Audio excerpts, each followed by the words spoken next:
If we think of South Africa's national tourism development strategy, I'm here crunching down what is to be found somewhere, I'm sure, in about a 90-page long document into just 3 points. So those of you who come from the tourism sector, don't be too offended, but let me tell you very briefly what the country's tourism development strategy is. Basically, it's to increase the volume, spend and stay of tourists. Get more tourists to the country, increase the amount of money they spend, and get them to stay longer. Improve the geographic spread, so they're not going just to Joburg, Durban and Cape Town. Spread the seasonality, so that they're not focused just in the high seasons. And include people who've previously been excluded. And part of what we do in the Tourism Enterprise Partnership makes a contribution to that. And then develop the enablers: safety, good products, high quality, skills, and so on. That's roughly what we're trying to do as a country in the tourism sector. The contribution the Business Trust has made is to focus on developing an internationally competitive marketing strategy. We did that between 1999 and 2004 with SA Tourism, where we helped restructure South Africa's marketing strategy. Developing skills, we ran quite a substantial training program to try and improve skills in this sector. And we're currently focusing primarily on the development of enterprises. If I look at what happened over the last year, the number of enterprises supported increased from 4,000 to 4,700. The value of transactions undertaken by those enterprises increased from 3.2 billion to 3.8 billion. And the person years of work supported as a result of that rose from 40,000 to 47,000. I'm not going to, in each of these cases, read through every number on the slide. It gets boring, but the way the slide is constructed is to show you what the change was between 2007 and 2008 and what the target is by 2010. We think that the highlight of the year was that we were able to convert what had been established as a project into a company. So there is now an independently registered company that is undertaking this work. It has some of South Africa's most skilled and prominent business leaders guiding the company. The chairman is currently Tony van Kralingen of SA Breweries. It has on it the head of chairman of a mining company. It has the head of an investment company on it. It has a former director general of tourism on it. And so there's a really good mix of people with a lot of experience who are helping to guide the company. What we're trying to do as a country is to acquire those skills the economy needs to grow and develop effectively by identifying priorities, procuring agreements among social partners, business, government and labour as to how to get those skills, and then to monitor and support the action that is needed to be taken by a wide range of people in South Africa to get the skills it needs. Our job has been to support the Secretariat that does that works with business, government and labour to get all that stuff done. To give you an example, at the start of this program, South Africa was producing 1,500 engineers per annum. The analysis that was done by GIPSA showed that we need 2,500 engineers per annum. Work was undertaken with the Department of Education, who concluded that by 2010 they could produce 2,000 engineers per annum through the education system, provided there was quite substantially increased investment. That left the gap of about 500 per annum, and GIPSA has been working on ways in which we can attract those people from overseas. We can bring back people who've retired, and has been working with Home Affairs and others to make sure that that can be done. The highlight of the year was the setting of those targets for attracting those 2,500 engineers and to creating 50,000 artisans by 2010.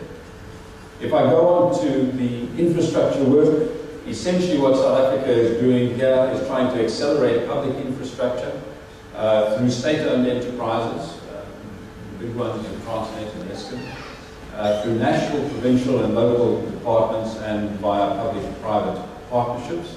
Many people don't realize that all the big talk about the state-owned enterprises covers only about half of the infrastructure spend that has to take place.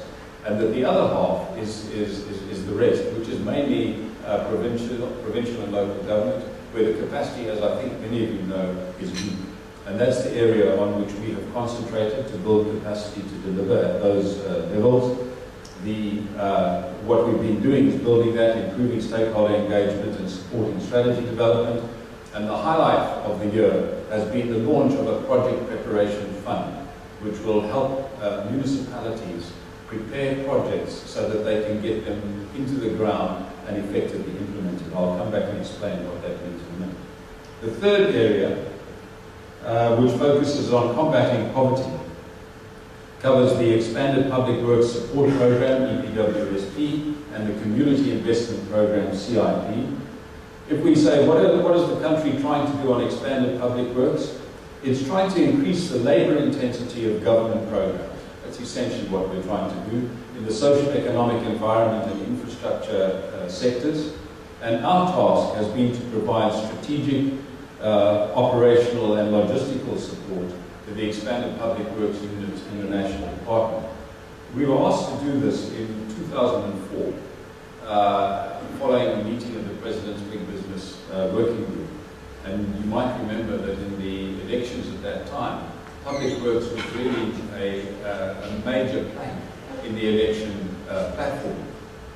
And our board agreed to do this. Just to give you some idea of how this works, the program was scoped, the proposal was put to the board, we identified what we thought it would take, we realized a long-term commitment would be required. We agreed that we would provide support over a 5-year period at the level of about 100 million rand, and to support the department to do this work in that way. This gives you an idea of the way in which the Business Trust works. There are many people who play different sorts of roles. Very few give that long-term 5-year commitment, and there are very few, certainly based on business funding, that are able to provide funding at that level. That's what we did. We went into the department and we said, well, can we see the people now who are responsible in this department for meeting this objective of providing income and work for 1 million people? And we were introduced to one person. That was it. The department had one person, and that was his job.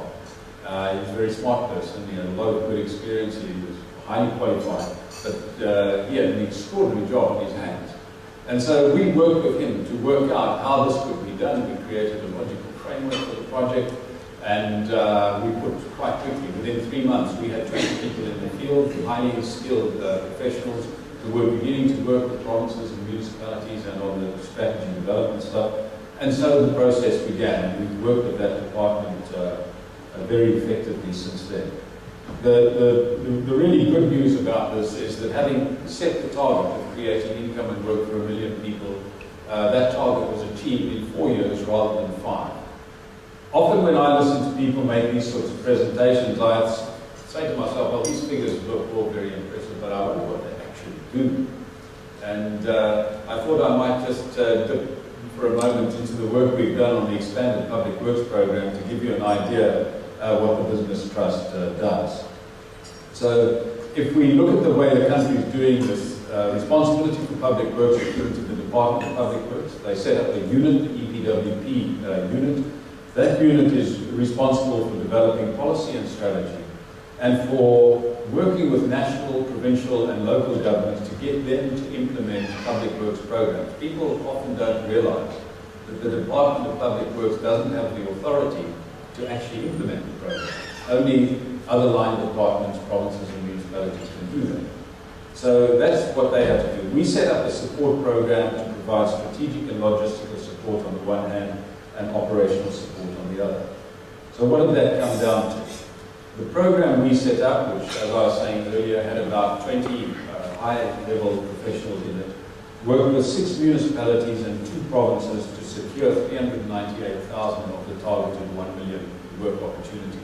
We agreed with the Department of Public Works at the start of this program that we would focus on those areas where there was the best chance of getting the highest result quickest.